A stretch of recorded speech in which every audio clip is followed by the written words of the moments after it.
Bonjour, donc là je fais une petite réaction sur. Alors, je crois que je suis méga en retard, je crois, parce que j'ai pas vu en fait, j'ai pas vu le trailer passer alors que il y avait tout pour me plaire. Ça s'appelle House of Dynamite, je crois que c'était traduit comment par une situation explosive au Québec. Donc, alors c'est réalisé par Catherine Bigelow. Catherine Bigelow, alors, qui est Catherine Bigelow? C'est une réalisatrice de films d'action.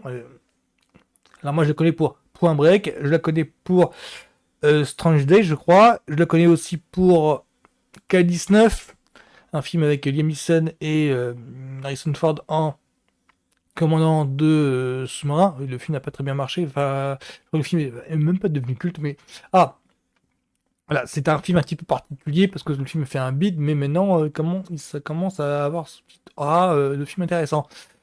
Et aussi, surtout, pour Démineur, qui est le film qui a révélé à mes yeux Jeremy Renner. Démineur, c'est un film sur un démineur, comme le dit le titre, et le démineur est interprété par Jeremy Renner. C'était avant qu'il fasse Hawkeye dans les films Marvel.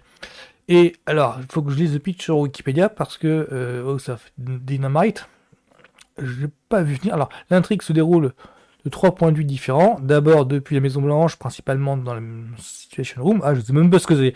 Ensuite, du point de vue des militaires, et en particulier celui du général commandant le Starcom. Et enfin, du point de vue du président des États-Unis en déplacement durant ces instants critiques. Tous s'efforcent de faire face à une attaque imminente d'un missile nucléaire contre les États-Unis. Et c'est Catherine Bigelow qui fait ça. Oh la vache. Et donc au casting, parce que j'ai repéré quelques noms. Alors, Idris Elba joue le président des États-Unis. Donc, il est couleur même boule que Obama, je suppose. Alors, Rebecca Ferguson, c'est pour ça que ça m'intéresse. Rebecca Ferguson, donc, Dune, Mission Impossible. Silo sur Apple.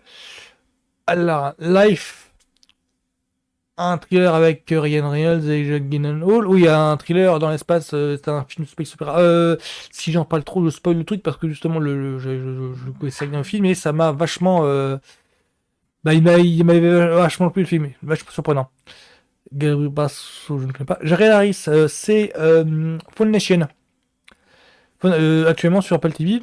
Qu'est-ce qu'il y a encore d'autre? Jason Clark, oui. Ah oui, mais après c'est des noms qui me disent rien, mais je suis sûr en fait, parce que ça me dit quelque chose, ça me parle, mais j'arrive pas à avoir un nom en fait.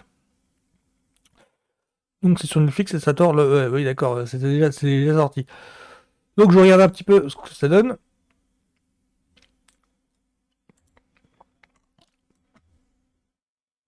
Allez. Oh, ça donne un mic sur Netflix. Je croyais que c'était juste histoire d'être paré à tout. Que c'était pour Mais impressionner. Ferguson en vote démocrate. Ça rappelle un petit peu Jack Ryan. En voyant qu'on est prêt à réagir, personne ne commence une guerre nucléaire.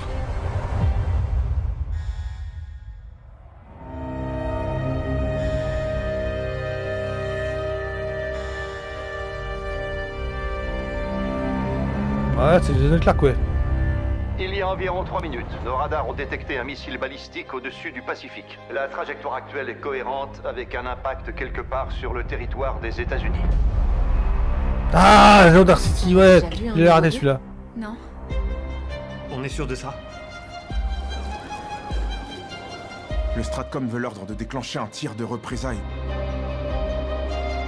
Il va falloir que vous respiriez. On parle d'arrêter une balle avec une balle. Alors on joue à pile ou face, c'est ça? On a investi 50 milliards de dollars pour un gadget? Tu sautes dans la voiture et tu quittes la ville. Si nous ne prenons pas de mesures pour neutraliser nos ennemis sans attendre, nous allons perdre la possibilité de le faire. Ah, c'est le prendre tout ça similaire, quoi, somme toutes les peurs Aucun de de nous Tom sera Clancy. vivant demain. Il n'y a pas de plan B. On a fait tout ce qu'il fallait, hein? On a fait tout ce qu'il fallait, putain! Tout ça n'a pas de sens. Avec toutes ces bombes, ces plans d'attaque. Les murs sont prêts à s'effondrer.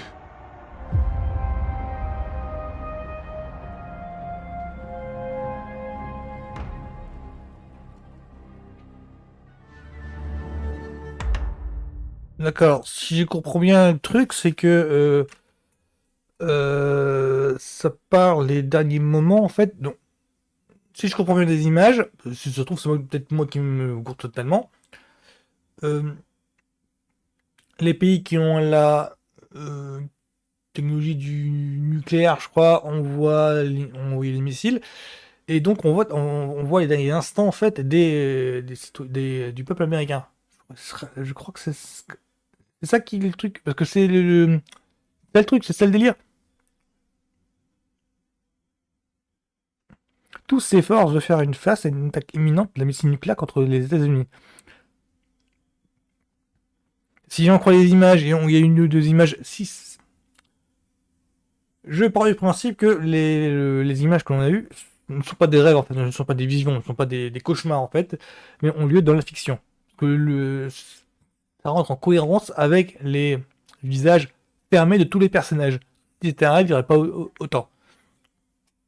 Et ça concorde en cohérence avec le titre Une situation explosive. House of Dynamite.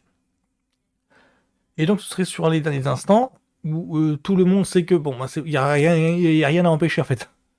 Donc il y a comme une ambiance de bon bah c'est bon, on va tous mourir, on va tous crever. Donc il y a un film sur ça. D'accord, donc comme c'est Catherine Bigelow qui le fait, ouais, ça pourrait être intense. Je crois qu'elle a bien pris le coup avec des mineurs en fait de faire que des films comme ça. Parce que il me semble que Zero Dark Thirty c'était aussi comme ça. C'était aussi intense que ça.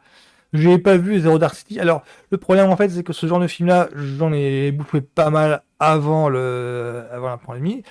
Ça me faisait bien, voilà, ça me faisait bien ressentir. Mais après la pandémie, j'ai un petit recul en fait. J'ai vu Civil War par exemple, bon film, mais faut être d'humeur. Faut vraiment être faut avoir la pour. C'est pas un film que je conseillerais à tout le monde en fait. C'est pas un feel good movie quoi. C'est le problème, c'est que oui, il est bon, oui, d'excellente qualité, mais c'est pas un film que je conseillerais en fait si vous avez pas le moral. C'est genre après le boulot pendant le week-end, je vous le conseillerais pas. Mais pendant la semaine, en toute détente, voilà, si vous pouvez vous faire une soirée avec du Brooklyn Nine-Nine et puis une autre sitcom, oui, pourquoi pas. Et House of Dynamite, ça a l'air d'être dans le même moule. Donc, pourquoi pas. J'ai confiance au réal, à Catherine, j'ai confiance en elle, mais le problème c'est que c'est pas le moment. C'est pas un film en fait, c'est le moment. Surtout que la situation géopolitique est entendue en ce moment. Donc c'est comme ça que je finirai le truc, c'est que ça promet d'être un bon film dans ce genre-là, mais c'est ce genre-là auquel j'ai quelques réticences. Je préfère me taper Tron, le dernier là, Tron Ares, plutôt que ça, par exemple. Alors que Tron Ares, voilà, c'est particulier aussi. Voilà, ce sera tout pour moi sur cette trailer action de House of Dynamite. Dynamite, je sais pas du tout comment ça se prononce avec l'accent. J'ai un accent pourri. Salut.